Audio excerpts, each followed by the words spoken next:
আকাশবাণী খবর পড়ছি সুস্মিতা সেন। বিশেষ বিশেষ খবর হলো, ভারত চীনের সঙ্গে সীমান্ত নির্ধারণে স্থায়ী সমাধানে পৌঁছানোর ওপর গুরুত্ব দিয়েছে। নতুন দিল্লি সুখোই 30 MKI যুদ্ধ বিমানের আধুনিকীকরণ এবং গুরুত্বপূর্ণ সামরিক সরঞ্জাম দ্রুত সংগ্রহের বিষয়ে রাশিয়ার সঙ্গে আলোচনা করেছে। রাষ্ট্রপতি দ্রৌপদী মুর্মু বলেছেন, দেশের সুস্থায়ী অর্থনৈতিক উন্নয়নের জন্য অতি ক্ষুদ্র, ক্ষুদ্র এবং মাঝারি শিল্পোদ্যোগের এক শক্তিশালী পরিমণ্ডল প্রয়োজন।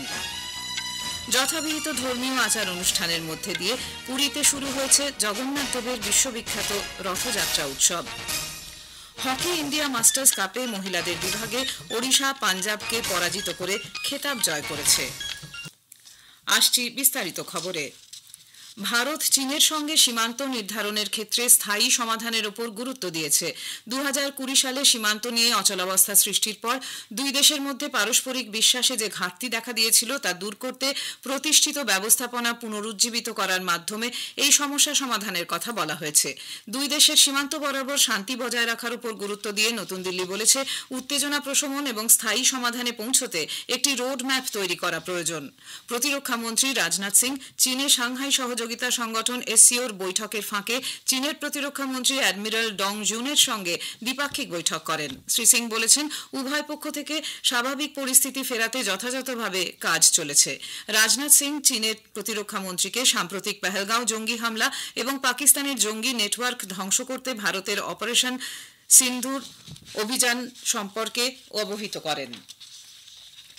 ভারত সুখোই 30 MKI যুদ্ধ বিমানের আধুনিকীকরণ, S-400 ক্ষেপণাস্ত্র ব্যবস্থা সরবরাহ সহ গুরুত্বপূর্ণ সামরিক সরঞ্জাম দ্রুত সংগ্রহের বিষয়ে রাশিয়ার সঙ্গে আলোচনা করেছে। চীনের কিংডাওতে সাংহাই সহযোগিতা সংগঠন SCOর প্রতিরক্ষা মন্ত্রীদের বৈঠকের ফাঁকে প্রতিরক্ষামন্ত্রী রাজনাথ সিং রাশিয়ার প্রতিরক্ষামন্ত্রী আন্দ্রে বেলোসভের সঙ্গে এ নিয়ে দ্বিপাক্ষিক বৈঠক করেন।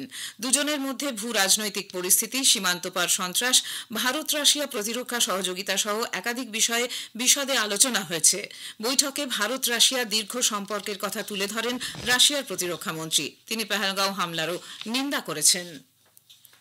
চীনে সাংহাই সহযোগিতা সংগঠন SCOর প্রতিরক্ষা মন্ত্রীদের বৈঠকে ভারত যৌথ নথিতে স্বাক্ষর করেনি বলে জানান বিদেশমন্ত্রী ডক্টর S জয়শঙ্কর। নতুন দিল্লিতে সাংবাদিকদের সঙ্গে আলোচনায় ডক্টর জয়শঙ্কর বলেন, সন্ত্রাসবাদের বিরুদ্ধে লড়াইয়ের লক্ষ্যে SCO গঠিত হয়েছিল, সেখানে একটি দেশ সন্ত্রাসবাদের কথা উল্লেখ করতে চায়নি।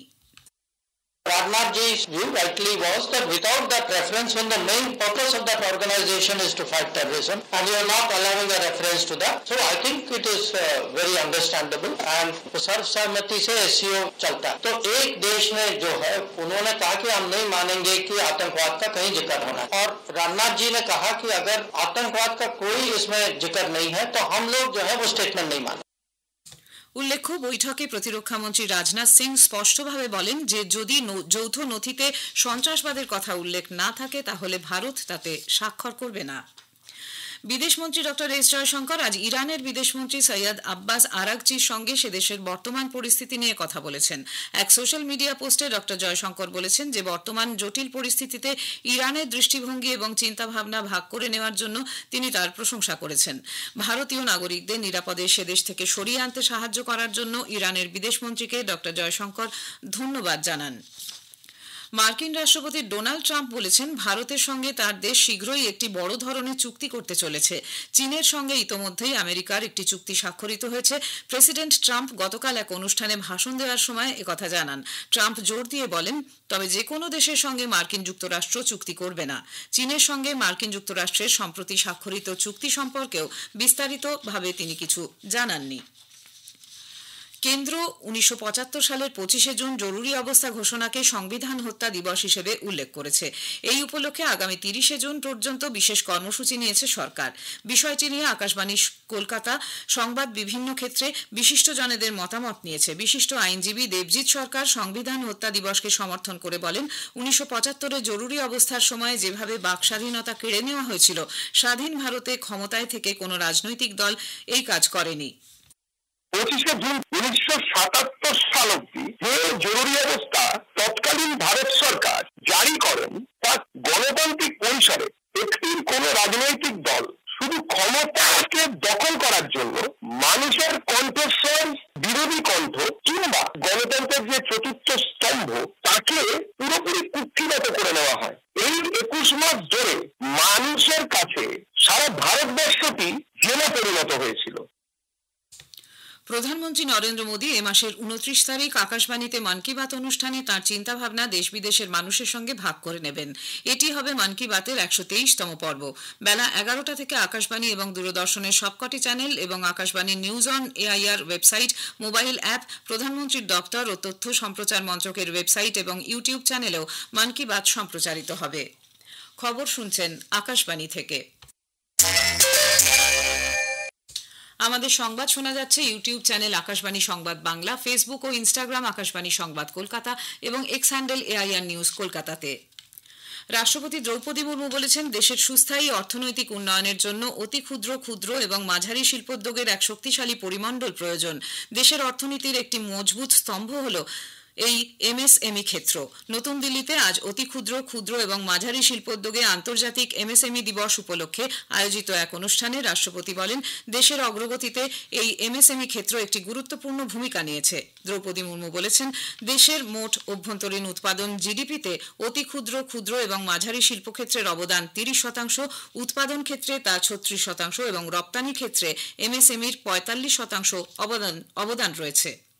सूक्ष्म लघु और मध्यम उद्यम न केवल देश के सफल घरेलू उत्पाद में महत्वपूर्ण योगदान देते हैं, बल्कि वे जमीनी स्तर पर नवाचार को भी बढ़ावा देते हैं। ये उद्यम रोजगार सृजन के साथ साथ सामाजिक समावेश को भी सफल प्रदान करते हैं। एमएसएमई क्षेत्र भारत के सफल घरेलू उत्पादों में 30% का योगदान रहा है। ये क्षेत्र कृषि के बाद देश में दूसरे सबसे बड़ा रोजगार सृजन करता भी है। পশ্চিমবঙ্গে সাউথ ক্যালকাটা ল কলেজের ক্যাম্পাসের মধ্যেই এক পড়ুয়াকে গণধর্ষণের ঘটনায় উত্তাল হয়েছে রাজ্য রাজনীতি। এই ঘটনায় শাসক দলের ভূমিকা নিয়ে প্রশ্ন তুলতে শুরু করেছে বিজেপি সহ রাজ্যের অন্যান্য বিরোধী দলগুলি। ইতোমধ্যেই গণধর্ষণের ঘটনায় স্বতঃপ্রণোদিত হয়ে রিপোর্ট তলব করেছে জাতীয় মহিলা কমিশন। এক্ষেত্রে কি পদক্ষেপ করা হচ্ছে তা 3 দিনের মধ্যে বিস্তারিতভাবে রিপোর্ট আকারে জমা দিতে হবে। কমিশনের চেয়ারপারসন বিজয়া রাহাতকার এ ব্যাপারে কলকাতা পুলিশ কমিশনার মনোজ ভার্মাকে চিঠি লিখে উদ্বেগ প্রকাশ করেছেন। আগেই জানানো হয়েছে, গত বুধবার কলেজের ক্যাম্পাসের ভেতরেই এই ঘটনা ঘটে। ওই দিনই নির্যাতিতা তরুণী কসবা থানায় 3 জনের বিরুদ্ধে লিখিত অভিযোগ দায়ের করেন। ধৃতদের আজ আলিপুর আদালত 4 দিনের পুলিশ হেফাজতে পাঠিয়েছে। পবিত্র রথযাত্রা উপলক্ষে ওড়িশার পুরী এখন জনসমুদ্রে ভাসছে। যথাবিহিত ধর্মীয় আচার অনুষ্ঠানের মধ্যে দিয়ে শুরু হয়েছে বিশ্ববিখ্যাত এই রথযাত্রা। দেশের বিভিন্ন প্রান্ত ছাড়াও অন্যান্য একাধিক দেশের পুণ্যার্থীরাও সেখানে ভিড় জমিয়েছেন। সকালে রীতি মেনে পাহান্ডি বীজে অনুষ্ঠিত পবিত্র এই যাত্রায় মন্দির থেকে বের করে এনে নিজ নিজ রথে স্থাপন করা হয় ভগবান জগন্নাথ দেব, বলভদ্র এবং দেবী সুভদ্রাকে। বিকেল 4টের কিছু আগে গজপতি মহারাজ দিব্যসিংহ দেব রথের সম্মুখের রাস্তায় ছেঁড়া পাহানরার মাধ্যমে সোনার ঝাড়ু দিয়ে পথ পরিষ্কার করেন। ঈশ্বরকে সেবাদানের অন্যতম প্রতীক এই রীতি। তারপর ভগবান জগন্নাথ, বলভদ্র ও দেবী সুভদ্রাকে নিয়ে রথ গুন্ডিচা মন্দিরের উদ্দেশ্যে যাত্রা করে। দিব্যাঙ্গজন এবং বয়স্ক নাগরিকদের জন্য কার্যকরী ডিজিটাল সহায়তা জোরদার করার জন্য সরকার সুগম ভারত অ্যাপটিকে নতুন করে তৈরি করেছে। বর্ধিত বৈশিষ্ট্যগুলির মধ্যে রয়েছে ব্যবহারকারীদের আপৎকালীন সহায়তার জন্য এআই চালিত চ্যাটবট সহায়তা এবং প্রতিবন্ধী ব্যক্তিদের জন্য সরকারি প্রকল্প ও অন্যান্য গুরুত্বপূর্ণ ব্যবস্থার কেন্দ্রীকরণ। মহিলা হকি ইন্ডিয়া মাস্টার্স কাপে তামিলনাড়ুর চেন্নাইয়ের মেয়র রাধাকৃষ্ণন হকি স্টেডিয়ামে পাঞ্জাবকে 1 গোলে হারিয়ে শিরোপা দখল করল হকি অ্যাসোসিয়েশন অফ ওড়িশা। অন্যদিকে পুরুষ বিভাগের খেলায় আজ তামিলনাড়ু মহারাষ্ট্রের মুখোমুখি হচ্ছে। মহিলা বিভাগে 3য় এবং 4র্থ স্থান অর্জনের ম্যাচে হরিয়ানা আয়োজক তামিলনাড়ুকে 4-3 গোলে হারিয়ে দেয় এবং পুরুষ বিভাগে চণ্ডীগড় ওড়িশার বিপক্ষে 2-1 গোলে জয়লাভ করে 3য় স্থান অধিকার করেছে। শেষ করার আগে খবরের বিশেষ কিছু অংশ আরেকবার। ভারত চীনের সঙ্গে সীমান্ত নির্ধারণে স্থায়ী সমাধানে পৌঁছানোর উপর গুরুত্ব দিয়েছে।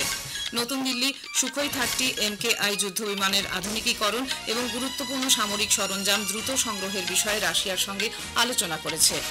যথাবিহিত ধর্মীয় আচার অনুষ্ঠানের মধ্যে দিয়ে পুরীতে শুরু হয়েছে জগন্নাথ দেবের বিশ্ববিখ্যাত রথযাত্রা উৎসব।